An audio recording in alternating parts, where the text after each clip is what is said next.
Welcome, everyone, to another episode of the Player 2 podcast. I'm your co-host, Rade Stojsavljevic. And I'm your co-host, Dave Leary. It is good to be with you, Roddy. I thought we were going to do a live broadcast from GDC this week, but I think you are back. We're after GDC now. Yep, I came back last night. It was an interesting show. We'll get into the recap a little bit in the main segment. Yeah, cool stuff. Ran into a bunch of people as usual. And we got a bunch of cool news this week to talk about. We do indeed. Let's dig into it. Where do you want to begin? Let's start with the bad and work into the good. Everyone was talking about this at the show. Shocking news that EA, Electronic Arts, laid off a bunch of people from the Battlefield 6 team, which is wild because it was the best-selling game of 2025. Yeah, and I mean, this certainly is something everyone's talking about. And I think, as weary as both you and I are of talking about layoffs, this deserves at least a little attention. I think the first reaction from most developers I've talked to is, hey, if not even the team that made the best-selling game of 2025 is safe, what does that say about the state of the industry and how safe is my job next? That was the consensus of everybody I talked to at Game Developers Conference. Just kind of going behind the scenes a little bit. It is natural when a product like that, a big product, shifts and moves into live service, that some people would either move around, move off the team, potentially get laid off as you reconfigure the composition of what you need to support a live service. But that should have happened shortly after launch. It's odd to do it now. Not a lot of details of how many people were affected by this, but it seems like a not insignificant number that hit multiple studios. And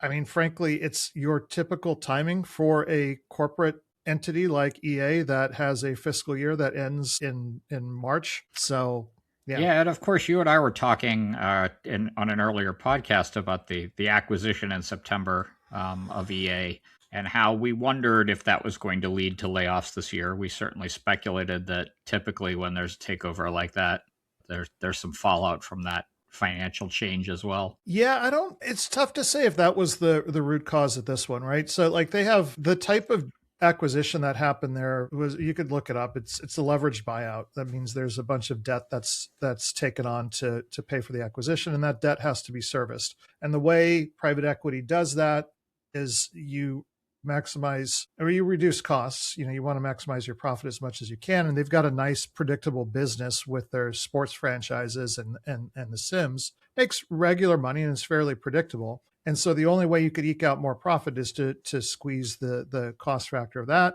And when I say that, that's just a business way to say people, because people are 95% of the cost of building a game. There was some interesting takes. In fact, I heard there's one former EP from Blizzard was just finishing up the keynote and was just pleading for execs to stop firing people, because when you tear apart the teams, you break the whole business, right? It's not just the human costs, like you lose all of that knowledge. I was going to ask you about that keynote. It was Rob Pardo at the end, I believe, right? And yeah, one of the ways he framed it, and I think a lot of people are talking about this keynote, is he was saying to executives, hey, teams are fundamentally more valuable than any individual game you're making. And keeping a team together with that institutional knowledge is an incredibly valuable asset for a company. And these layoffs are short-sighted. And it's nice to hear somebody with some weight and pull in the industry talking about these things. I think that's a very clear-sighted position to take. Yeah, I'm not sure it's going to make much of a difference. It seems to be falling on deaf ears. And I just think it's remarkably short-sighted and stupid. We've talked about this before. Speaking of other interesting news and decisions that came out, it was the Helix console, the new Xbox that got announced. A funny observation. So I was at the W Hotel where a bunch of the meetings happen, and they've got a couple floors above the common space on the bottom, which I could actually get a seat in. If you've ever been to GDC, that place is just swarming with people and there's never any room. Up on the second and third floor, they have meeting spaces, and kind of like the third floor is the primo space. I had a meeting up on the third floor with a large studio group that does a lot of central service support type stuff. Microsoft was down on the second floor. There was nobody there. Yeah. So I don't like just a data point there. And I saw a couple people walking around with Xbox 25 shirts to commemorate the anniversary of Xbox. And then this Helix announcement comes out, and I'm like, why? Why would you do that? Yeah, so let's dig into this a little bit because I'm sure you have thoughts and I have thoughts as well. I had sort of three separate thoughts on this topic, and I was curious for your take. I noticed, first of all, in their sheet trumpeting this game console, that they are really pushing performance and rendering improvements and ray tracing. And I think the first question I have is do gamers still care about that stuff in 2026? As you and I are talking about, fidelity has gotten pretty good on games overall. That's not the thing that's going to make me buy a new console. So your thought on that? Yeah, we've reached past the point of diminishing returns on graphics. The only thing higher end graphics are going to do are drive up the cost and bankrupt more studios and lead to more layoffs. It's pretty clear that the customers are not asking for this. You just look at what's doing really, really well. We talked about Mugenics a couple weeks ago. That sure as heck does not need a more powerful machine to be awesome. Like, I'm running Arc Raiders on my old 3090 and a rig I built for Cyberpunk before that came out, and it looks gorgeous. I don't need more fidelity on that. What I want is like more content from developers building these games happening more timely. I want them to keep going, and I just don't need like to look real. I think that's kind of where I'm at on this, which it makes it odd to me that they're leading with that. I'll combine my other 2 points because I think you and I have talked a little bit about both of them before this podcast. I mean, the first next question I have is, why am I buying this instead of a Steam console, which is coming out soon? And then the other question that kind of burbled around in my mind a little bit was, this announcement followed so quickly on the heels of the leadership changes being announced over there. It really makes me wonder how much of Project Helix is legacy work that was going on under Phil Spencer's watch versus the new leadership, and whether this is a legacy product or if it's something that the new leadership was involved in the strategic choices about.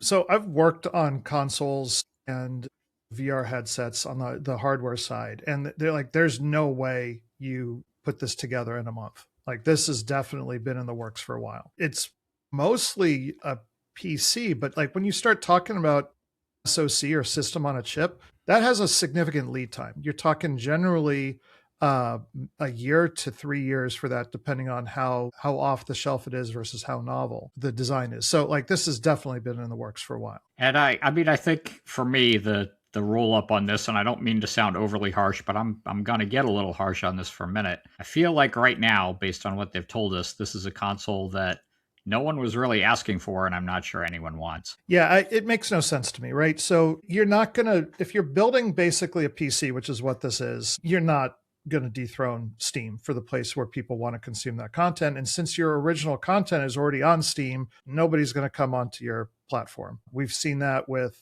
Epic Store, which is a fine store, and they've run a lot of promotions to get content on there with free giveaways and stuff. And it hasn't dethroned Steam. Really, at this point, I'm not sure what will. You look at what the competitors have done. Nintendo long ago has just looked at what everyone else was doing and just like, yeah, we're not doing that, and done their own thing. And they've been quite successful with Switch, and now Switch 2. I think Switch 2 is outsold. I don't have the numbers in front of me, but it sold really, really well. And then Sony just announced, hey, we're going back to exclusives. We're not doing this PC thing. And everyone who I talked to at GDC was like, hey, great. That makes a lot of sense. Let's do that. So I don't know what's going on over there. It just seems like they got themselves into a very weird spot, and I don't see the path to get out. Yeah, it's worrisome and a little bit sad, but at the same time, I guess to the victor goes the spoils, and this generation, I think you got to give the nod to Sony. So related to this, something that was talked about by a lot of folks that I was just chatting up at GDC, particularly in the console and either handheld or VR headset space, was just the lack of availability and cost of the chips that go into it. The storage chips and the memory chips specifically that are getting scooped up by the big AI data centers. And it kind of breaks down into two paths that they're concerned about. The folks at the platform are just like availability. It's really hard to get this stuff. And so they're like, are we going to be able to launch this thing and have enough hardware to put out there? And I know that's one of the problems and why we haven't gotten a release date for some of the Steam hardware. The other is cost. Like they want to drive down the cost of these devices, but they can't because these things are costing more and more and more now. Like I was just looking at picking up a new graphics card for some AI stuff I was doing. It's $5,000 to buy the one that I wanted, and that's a 590, which granted is top of the end consumer. $5,000 for a graphics card. That's insane. Yeah, and I Right? can't imagine that this is going to get any better right now. You know, we were talking last week about that intersection of politics and gaming, and certainly the current conflict in the Middle East, the spiraling prices of oil that are going to affect all of economic growth everywhere are going to hit AI data centers. They're going to hit memory. They're going to hit all that stuff that is already kind of not becoming very cost affordable for most consumers. Yeah, and where the other part of this, I said it kind of broke down into two paths. So that's on the hardware side. On the software side, the developers that are successful are like, we need cheaper devices to reach a bigger audience, and that's not going to happen. And so they're like, my growth is going to be curtailed. So they're the smarter ones see all this coming and they're like, I'm going to not grow and get ahead of my skis here and get too big of a team for what I think is going to happen for my year over year growth. It argues back to what we were saying before about visual fidelity. I think people are going to be on older machines a lot longer because of this. And, those games are perfectly gorgeous and serviceable. And like, do you really need more? Like, is somebody going to now spend, $4, $5, $6,000 on a gaming PC or whatever the consoles wind up costing, if it doesn't give you any benefit? I think the answer is no. And what terrifies me is like, if my computer breaks, I don't have a choice. I'm going to have to buy one because like that's my livelihood. I need one for not just for gaming, but like for doing all my work. It's just nuts. Yeah. Boy, I hope there was happier news at GDC. Let's get into it. How was the mood and what's the vibe this year? It was much smaller this year than last year. So I mentioned I could get into the W and walk around and find a seat at the one of the tables in there, and you just couldn't normally do that. And it's for those of you that have never been, this is right across. It's the hotel closest to Moscone Center. A lot of meetings are done in there. It's a relatively small lobby and just gets jammed. But even the common areas, like it just was easy to get around. So fewer people, still ran into a lot of folks in there. The vibe on it was depressing, frankly, and not because of just doom and gloom about all the layoffs and everything else going on in the industry. It's the first time I've went to one of these things and I didn't feel joy. There was just this palpable joy at every other gaming developers convention that I've been at before. And this one didn't have it, and that hit me pretty hard on the first day. Like I did not like that feeling. Do you think you were in a bad mood when you got there from a bad plane flight, though? I was in a great mood. I stopped and I got my In-N-Out burger, which is awesome. Sorry for those of you that don't have one near you. It's my favorite fast food burger. We don't have one near me in Seattle, so I get one when I go down there. Kind of a guilty pleasure. So I was like, that puts me in a good mood. And so it wasn't that. As I started to talk to people, though, what kind of turned my mood around is all the higher level folks, like the studio GMs and everything that I was chatting up with, are saying for the first time, they're getting follow-up meetings and they're seeing things move forward. That last year was just like, well, let's wait and see. We're not doing anything right now. Check back in a couple months. Now one guy was saying he went out trying to get a publishing deal to get to raise for the product that he was doing. He got 20 follow-ups, which last year he got none. So that's a market improvement, and that's a ray of sunshine. Yeah, and I mean, while that's kind of your anecdotal perception, I think that's a kind of a big deal because certainly I wouldn't have heard any kind of story like that last year. I think everyone was kind of staying hunkered down and just waiting for the storm to pass. And so if things are starting to move again and investment money starts to flow, we'll certainly see some more opportunities open up for the industry to grow again in a good, healthy way. Yeah, and this is coming back to when we did the recap from DICE, just an acceptance that this is now the new normal of what the game industry is going to look like. And now that we know this is kind of where it is, we can move forward. And I think that's new.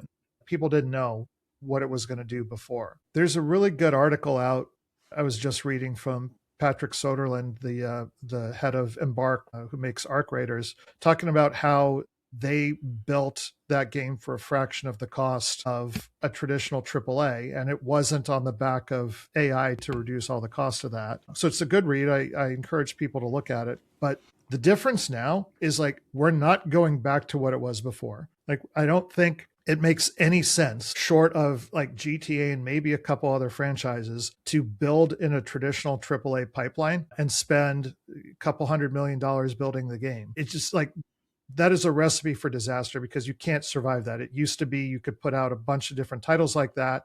And if 1 or 2 out of 10 hit, you paid for everything else. And now, like, if any of them fail, you're just screwed. You're potentially going out of business or having to lay off a ton of people. So that's a shift people are going to make. What I'm worried about is I don't think there are going to be seats for everybody that's been laid off, because I think we're going to change the way we do production and development. And there are going to be a lot of smaller development teams building excellent content.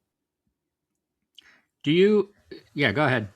I said, the other thing related to that scares me is there's still a lot of people encouraging folks to go start their own company, which, like, look, if that's what you want to do, go do it. But if you don't have a go-to-market plan and figure out how you're going to get customers, you will fail. And that's not talked about enough. I mean, you could have the best game design, the best product development, the best engineering. And if you don't figure out a strategy that works to get customers to notice your title, it doesn't matter. You're going to fail. Yeah, I think that's absolutely right. And a little bit related, did you hear any discussion or any kind of postmortem on what I think is one of the themes of last year and early this year, which is there have been some very big budget, high profile games that you can only describe as pretty much absolute failures. I'm thinking of Concord, High Guard, which just shut down a couple of days ago. In ages long ago, a live service game with the level of investment behind it that those games had might have stumbled out of the gate, but would have at least stumbled along for a while and tried to redeem itself over the course of a year. Now, these big budget failures are not even getting that chance. They don't have the time or space to fix the game and grow. Thank goodness our favorite game, Arc Raiders, came out of the gate and was strong and good and solid from the beginning. I'm curious if there was any soul searching at GDC about what the lessons we can take from these failures are. It's mixed. So interestingly here, I think the mobile folks get it better than the AAA. So like there was this kind of philosophy in mobile game development. You can call it red light, yellow light, green light. So if you launch your game and all of your key metrics are flashing red, just stop. You're done. Don't try to fix it. It's a failure. Move on. If they're yellow, you do smart targeted things with the game that you can try to improve it, but just realize you're never going to have a mega hit on your hands. You'll never fix, like if your initial retention is, you wanted it to be at let's say your day 7, you wanted it, just making up numbers here, you wanted it to be at 20% and you're at 5, you're not going to get there. And if it's green, man, you pour as much gasoline in that engine as you can and you just go. And to borrow a term from the Wall Street Bets subreddit, hold on for dear life, and just enjoy the ride and see what happens. And I think they're starting to realize, some of the smarter people who've been in that space, that a bad launch is irrecoverable now, even with the live service thing. And you have to get that initial momentum or you're just done. You'll never get the attention. Which makes live service and the investment in a live service game a pretty risky proposition these days, I think. Well, yes, in the traditional game development sense. And so what I've been telling people is if you're comfortable when you ship your game, you've waited too long. What I'm telling them now is if you're uncomfortable when you ship your game, you've waited too long. You need to be terrified that you're shipping your game and launch it that early. You cannot afford to wait any longer to get market signal on the product and evolve especially if it's got any live service component. You got to launch fast. And in the era of people that are used to polishing these 5 to 7 year AAA games, it just doesn't work. Like it's like, going into the computer age with Stone Age tools.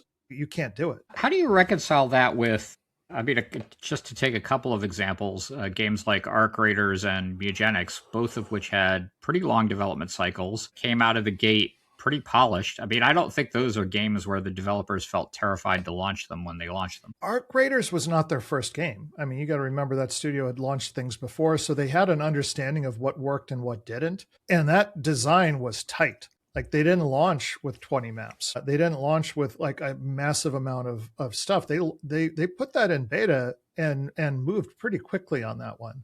Totally agree. But I think the game showed enough polish at launch so that I would certainly have thought they felt confident about it going out the door. Yeah, probably. But I'm sure they were still scared, especially when the numbers went up as quickly as it did. You're like, is your server going to scale? Do you have all that stuff you need? And they did a remarkably good job on that because that core team, kind of back to what we opened this with, that core team has been together for a very long time. And they've done this before, so it's not their first rodeo. Yeah, that makes sense.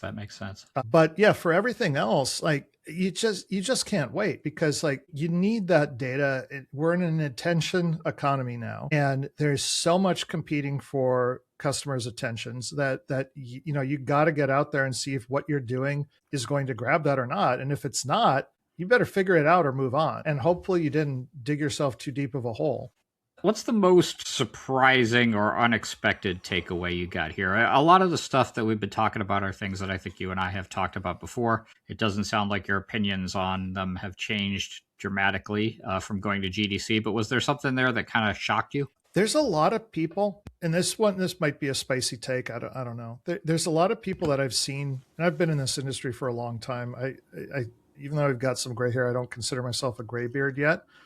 There's a lot of folks that I think just need to get out and move on and make room for other people. They're still taking attention. Their stuff isn't really selling anymore. They're not really doing anything novel. And I think they just need to get out of the way and make room for other folks. That is pretty harsh and spicy, particularly given the advanced age that both you and I have. But I share a little bit of that. I think new blood has always been the lifeblood of this industry. And I get a little concerned that we're not doing the next generation a good service in getting them ready for their careers. And you and I have talked about that some before too. Well, I mean, in my case, I don't want to be hypocritical. If I don't think I'm moving things forward and offering novel products that are doing well, I will get out. I'll go do something else. But I still think I am doing that. The stuff is pretty interesting. I'm helping some other folks that are younger realize their visions. Like some things are absolutely true, right? Like, maybe you've got better product sense because you're younger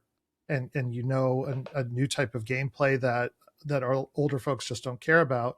But you still have the same problems of how do I build a team that's resilient? How do I scale production? How do I get process that works and is repeatable? And I don't have surprises that cause the product to fall over. And what I saw this year for the first time is there was always this kind of just crappy dynamic between AAA devs and indie devs where AAA devs looked down on indie devs and just didn't take them that seriously.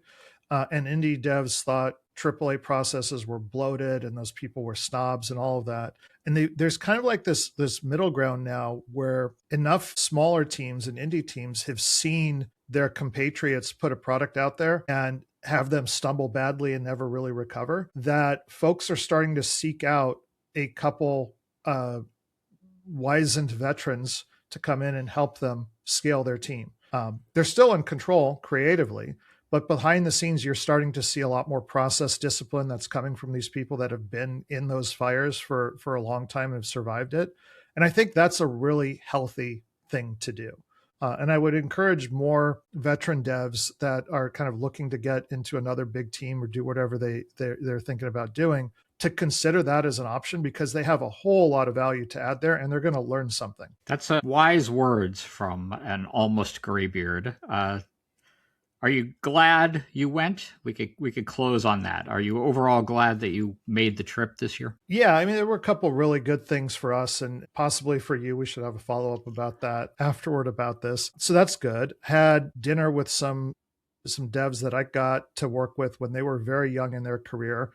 They've been successful and now they're kind of off doing their own new thing. And so the tide kind of turned. And three of us who kind of worked with them in the early days, they took us out to dinner and they're starting their new thing. And like, it's just really nice to see them be successful. And I have a couple of introductions for them to kind of that I think they could help one another out. And it's just that was cool to see. Our good friend Jerome, our VP of engineering at our company, took me to a bar that brand new one that is up for a James Beard Award that was phenomenal. The difference now is I had one beverage and then went to sleep versus maybe staying longer than I should have and having a problem the next day. I've learned I don't do that anymore. And then just made some interesting new contacts that I wouldn't have done otherwise. Like I had breakfast with a gentleman that I do a regular series with on the X Place called the Founders Forum. Really great conversation over breakfast. His name is Herrick. He's got a new studio that's coming out. You could check us out on X Place. We'll be there next week. It's fantastic to put a name to a face. I'm jealous, Ronnie. Are you podcast cheating on me with some other podcaster? Maybe. No. But I've been working with that one for a while. It's an interesting group of people that we get to chat about kind of the challenges of the industry and like paths going forward. Don't do quite as many spicy takes as we do here, but yeah, that was fun. Good. I'm glad you went. And thank you very much for the trip report. Yeah, thanks. All right. Shall we talk about our game of the week this week? I hear you've got some interesting stuff to add. So sure. Speaking of spicy takes, for the game of the week this week, I'm going to do something a little different. And not only did I not tell you in advance what this game was, I am not even going to tell you now what this game is. I don't want to identify this game, but I kind of want to rant about it for a couple minutes, so indulge me if you will. I have, as you could tell from the shelves behind me, and we've talked about this before, a pretty bad Kickstarter habit. I like big flashy board games with lots of little bits and bobs, and I am a sucker for a passionate pitch. So if you have a passionate pitch and you need an extra person to buy into your Kickstarter, you should hit me up. I have had a pretty fortunate run with it. In general, everything I have bought into has been delivered over the years. So the upside to my habit is that I sometimes open my door and there's a nice surprise when a box has landed on my doorstep from something that I paid for 2 years earlier, which is the fun part of Kickstarter. But the downside of the habit is that I sometimes end up with a game that just isn't very good. And that's something that happened to me a couple of weeks ago. It was a product that is obviously a passion project. There was a ton of love put into the components. The presentation is great. The theme was right in my wheelhouse. I was excited when I bought into it, and I was excited to get the box. But I found as I dug into it that the design was a muddled mess. And I will just give you 2 quick examples of where I think this game fell apart. There are several cases in the rules where 2 different mechanics are using the exact same term. So you have a term in one case which is used to describe the name of a player stat, and then in a separate rule, completely unexplained, the same term is used as describe a bonus on damage, which is a completely separate mechanic. Like a lot of complex games, there are a number of rule exceptions, minor details to track, scattered in this giant manual for it. That's fine, I could deal with that. I certainly have a lot of games with giant manuals, but the manual doesn't have an index, which means you're stuck kind of flipping through a bunch of different sections. Again, I don't want to name the game because I feel like these are rookie design mistakes, and I am going to be optimistic in my way that the designer will make something brilliant on the second go around. I have chatted with him a few times on his company Discord, and he has been super responsive to my questions, and he has decent reasoning underlying how the mechanics work. But this is a case where the clarity issues around the game's rule set really should have been caught in a playtest before the game launch. So to boil that all up, part of my frustration is this.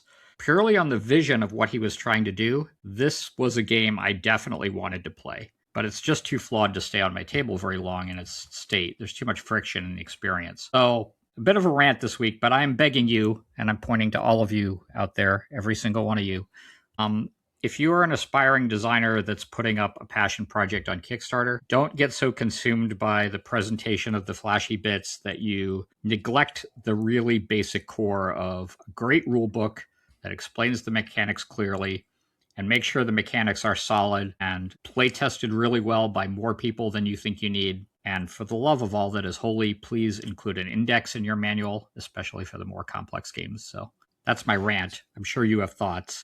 So your spice level on that rant is black pepper. I think you could have made that a little bit spicier.